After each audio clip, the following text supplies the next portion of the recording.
28 years of age, and I was pre-op, but I was in a women's treatment center being stealth.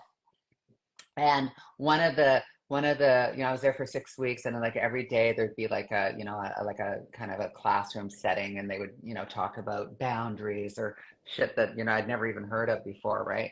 And and it was about women's health this one day. And this, and I was going, oh fuck. It's like in my head, I'm going, shit, something weird's gonna happen.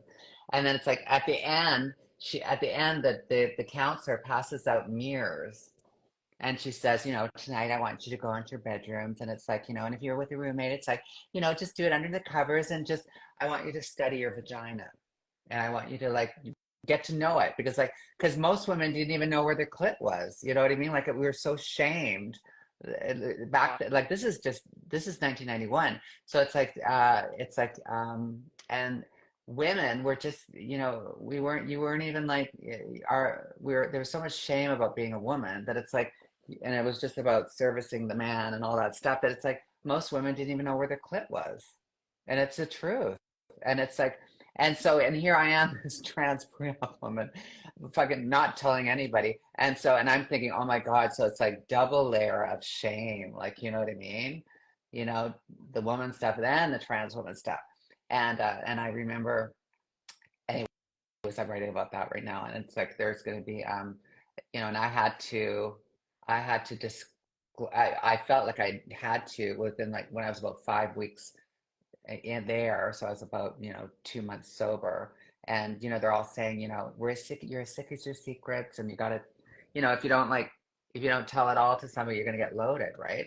So I felt like, I had to tell my counselor, about my experience. But when I went to tell her, what came out was that I was, and I have no idea. I've never even taken a blood test for it or to know. But I said, I was born with an anomaly. Played the intersex card that so many of us do, and I don't give. It's like so many of us lie about it. We just do, because like I think a lot of people don't even know what they are, and they say that because it's kind of like your pick me get out of hell card type of thing in the world. Yeah. Yeah, I'm So it's like, but would so intersex many do actually. that?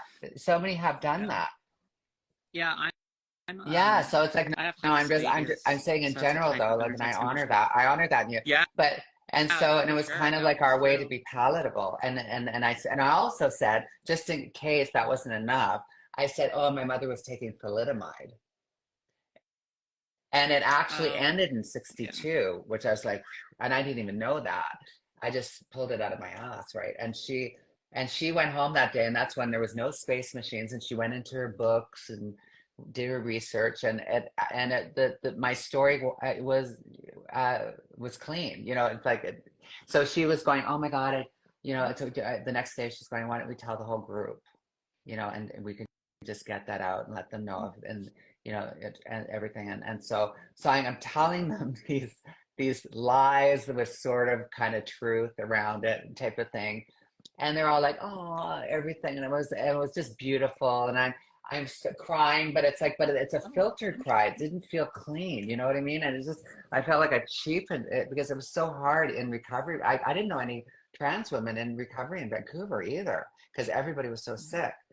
And then um and then uh and then at the end they're all crying at the end of the session. I'm crying, and they're holding me, and they said, okay, let's do this. They'd always do this thing for people that did the most work that day, and they're all like holding me with their hands and rocking me and singing the fucking rose, you know some say love, and I'm getting rocked, and I'm going, and I'm acting like I'm crying, like, because I am happy, but I knew I had to act it, and the other part of my head's just going, you're a fucking liar. It's like they'd like just, they'd be with their pitchforks chasing you right out of this fucking place. You know what I mean? Like, I was just scared. And now, and and then anyways, I'll just end with this. I ended up, they told me I had no living skills, so it would probably be best if I went to a recovery house. And I was like, oh my God, I lived in penthouses for fuck's sakes. But I knew that they were true.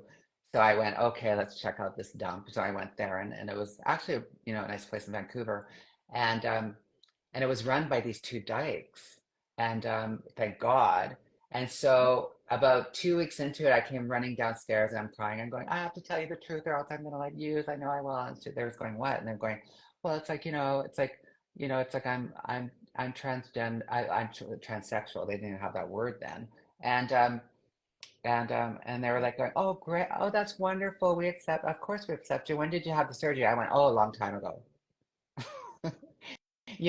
And then so then 2 weeks later, I come downstairs and I'm crying again, and I'm saying, "Oh my God, it's like I'm lying. It's like, and I want to stay sober and everything." And I finally said that I hadn't had the surgery, the downstairs, and they grabbed me and hugged me, and one whispered in my ear, and she said, "We wouldn't care if you're an alien with 8 assholes."